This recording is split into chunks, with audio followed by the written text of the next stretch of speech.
Bonjour les amis, les âmes de la Terre. Eh bien nous sommes mercredi 21 février, c'est donc la vidéo numéro 3 des besoins psychologiques et relationnels fondamentaux.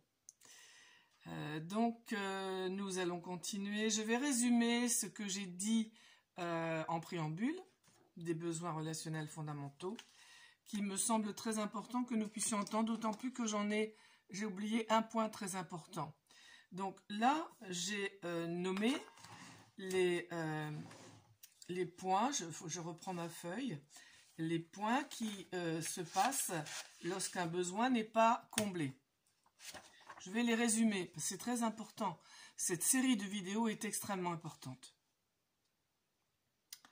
Donc, c'est important de connaître les besoins psychologiques relationnels fondamentaux. Ils sont d'abord psychologiques et ils sont amenés par la qualité de la relation. Le rôle des parents, évidemment, c'est de les connaître, de les savoir, quels ils sont, et de les combler chez le petit, et d'apprendre au petit à les combler lui-même, pour lui apprendre l'autonomie, qu'il ne soit plus dépendant de combler, d'avoir l'illusion que ses besoins psychologiques fondamentaux seront comblés par les autres, parce que ce n'est jamais le cas. Jamais. Donc le rôle des parents, c'est de combler les besoins psychologiques de l'enfant, qu'on va énumérer, qu'on va détailler, et d'apprendre à l'enfant à les combler lui-même.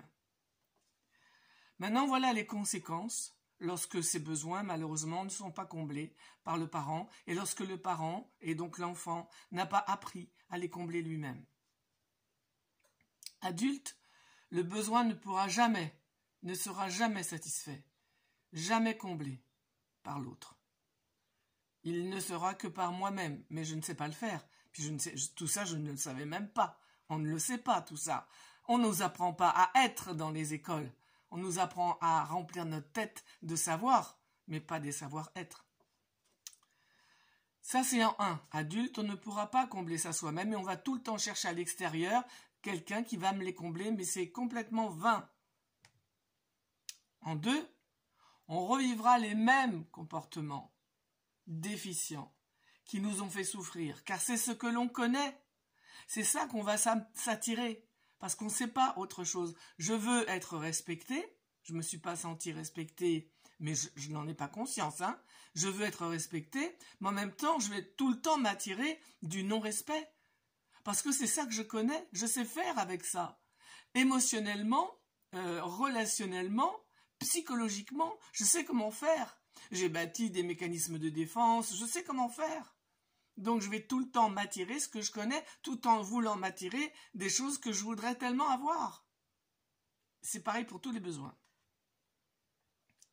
Donc en fait, c'est un cercle vicié, sans fin.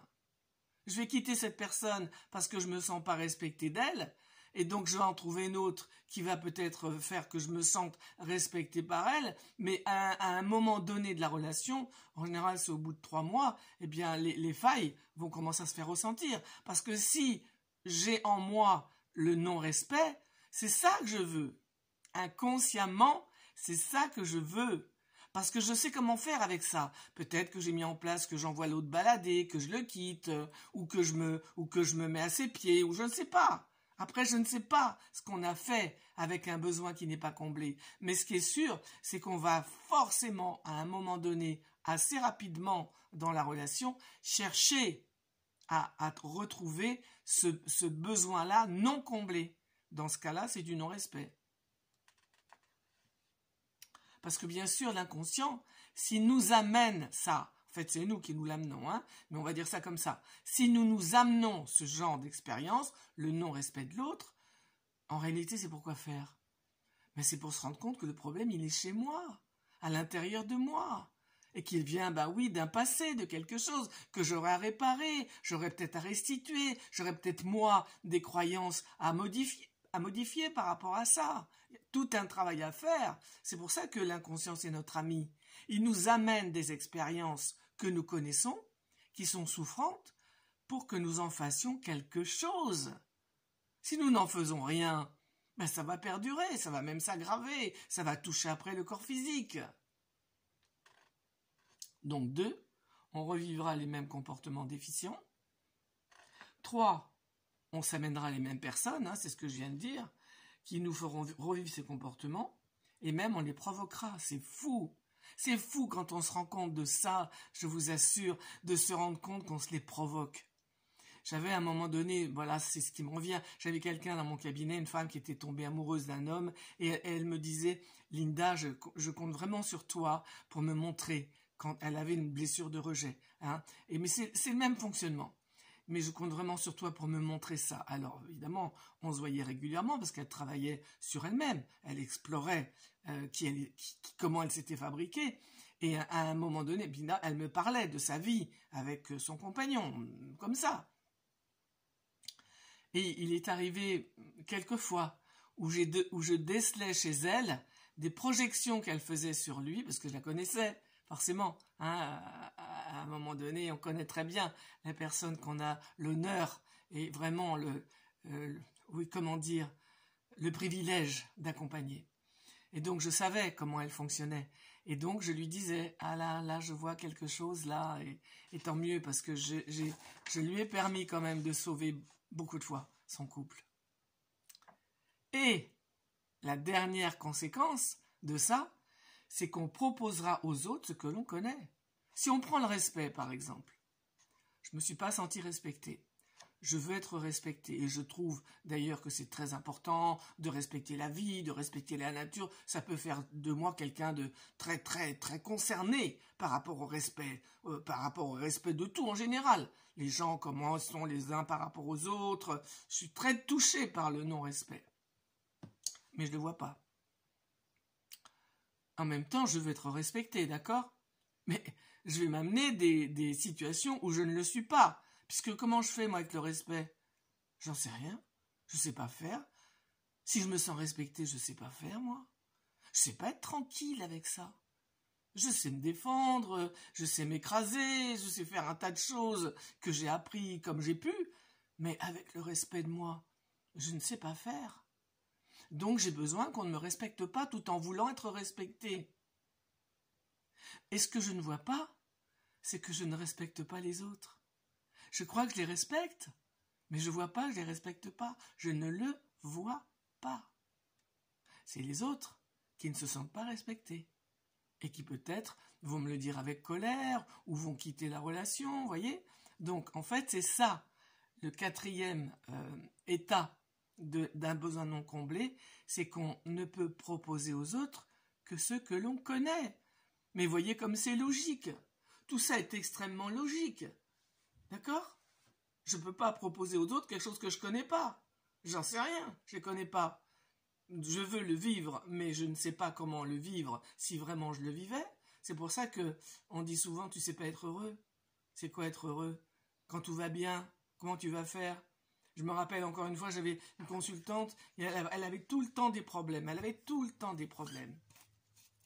Je vais boire, j'ai la gorge qui me gratte. C'était incroyable tous les problèmes qu'elle avait dans sa vie. C'est vraiment, elle les collectionnait. Alors un jour, elle vient me voir et elle me dit qu'elle a eu un accident de voiture, qu'elle est allée dans un champ et qu'elle a eu beaucoup de chance parce qu'elle n'a rien eu, quoi. Et donc là, devant toute cette collection qu'elle me défilait au fil des séances, je lui dis, mais oh là là, vous en avez des problèmes, quoi, dans votre vie, c'est quand même beaucoup. Alors elle me dit oui, parce qu'elle se plaignait, et à juste titre, hein. Elle me dit oui. Elle dit, mais moi je me demande, comment ça serait votre vie s'il n'y avait aucun problème? Elle me regarde, elle me dit, oh, je sais pas, oh, je m'ennuierais. Donc voilà, la réponse est là, quoi, d'accord? Bien. Donc c'est important d'avoir en tête les mécanismes des besoins qui ne sont pas comblés au départ par les adultes référents, pas que par les parents, hein, par les adultes référents. Le mot référent est important, hein, parce que les adultes sont des référents pour les enfants. L'enfant, lui, si vous voulez, il est complètement, on va dire, j'allais dire, comment je vais dire, pas ensemencé, quoi. Il est, voilà, comme une herbe qui va partout par terre, quoi. Et le tuteur va permettre à l'enfant, à la psyché de l'enfant, de s'enrouler autour. Si j'ai pas un bon tuteur quand je suis enfant, eh ben, je vais pas pouvoir me construire. Enfant, je me construis par les adultes.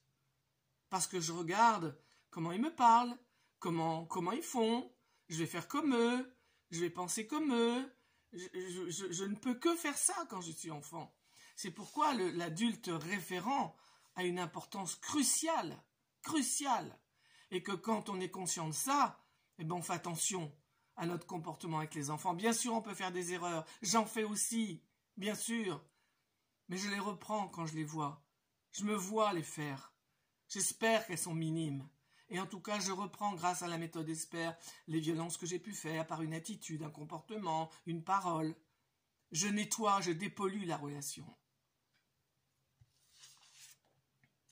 Donc, les besoins relationnels fondamentaux.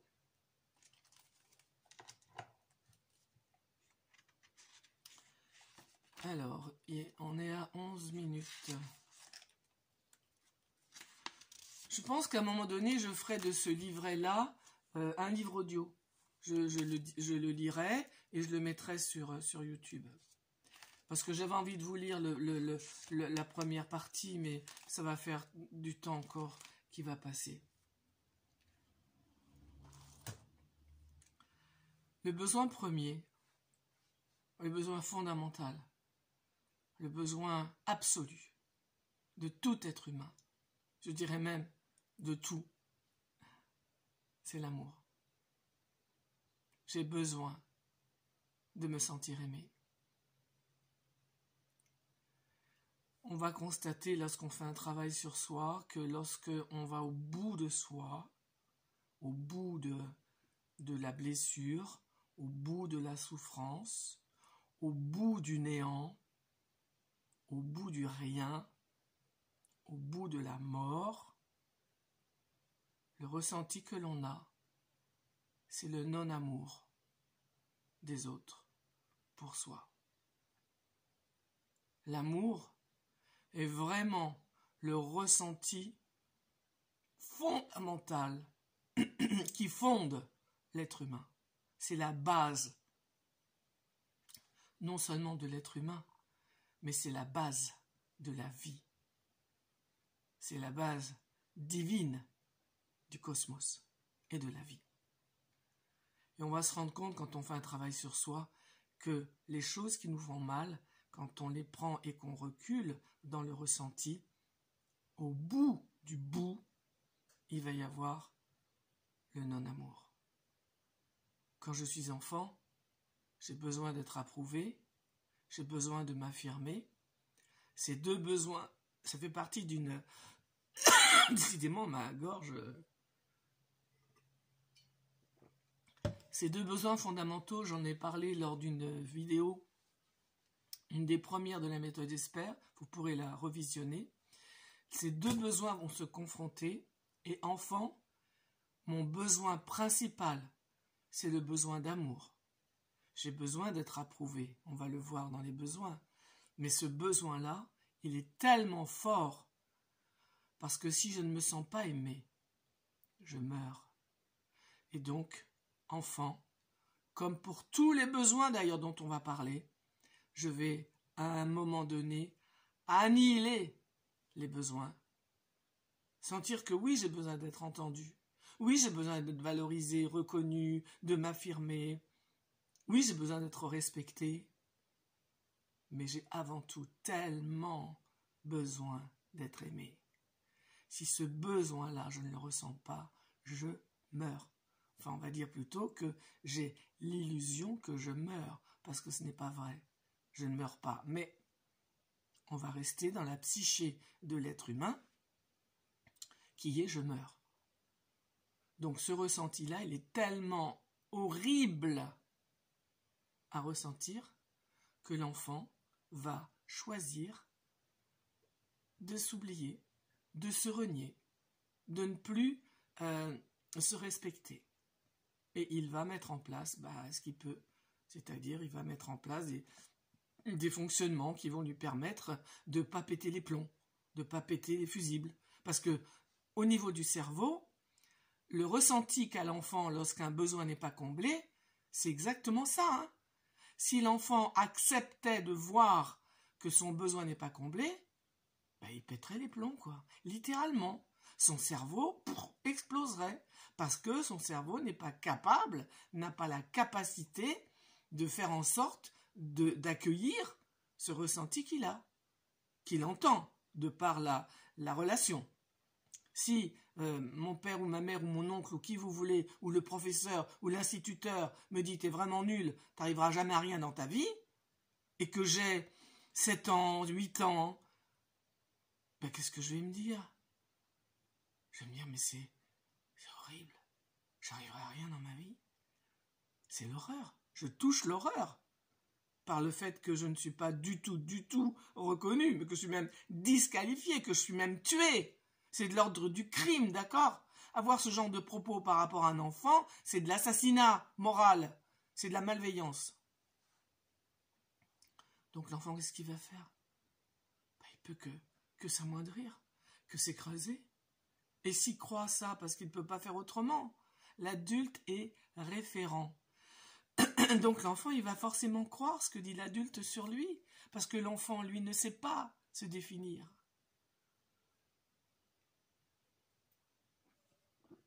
Il ne sait pas le faire. C'est le parent, le référent qui lui permettra de le faire.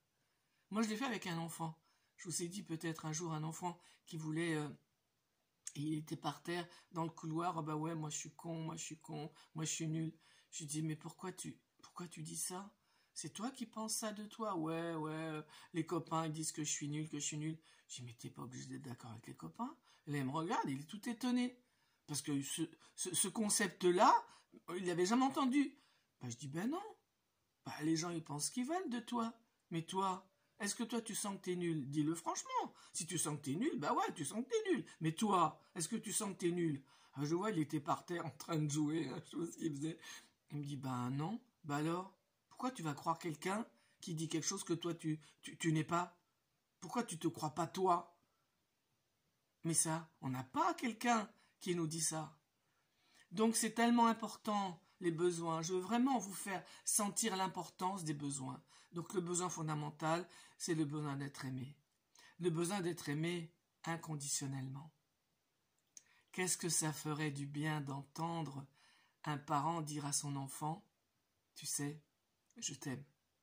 Quoi que tu fasses, quoi que tu puisses faire dans la vie, de toute façon, je t'aime. Je t'aime pas pour ce que tu fais.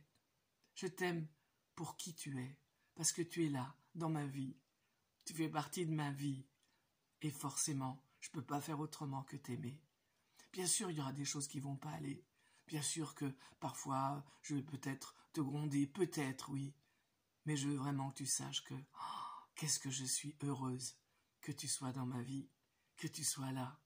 Tu illumines ma vie, tu illumines mes jours. Et ça, c'est tellement important pour moi que tu le saches. Vous entendez des parents qui parlent comme ça à leur bébé, à leur petit enfant, et qui du coup le sentent à l'intérieur d'eux. Donc ce besoin-là, il est primordial. Et c'est pour ça que je dis souvent, je l'ai déjà dit ici, c'est quand même bien de temps en temps, si on ose avoir le courage d'entendre la réponse de l'autre, de l'enfant, sans lui en vouloir, si on prend le risque de la réponse. Quand je pose une question à l'autre, je prends toujours le risque de la réponse. Et je ne vais pas en vouloir à l'autre de la réponse.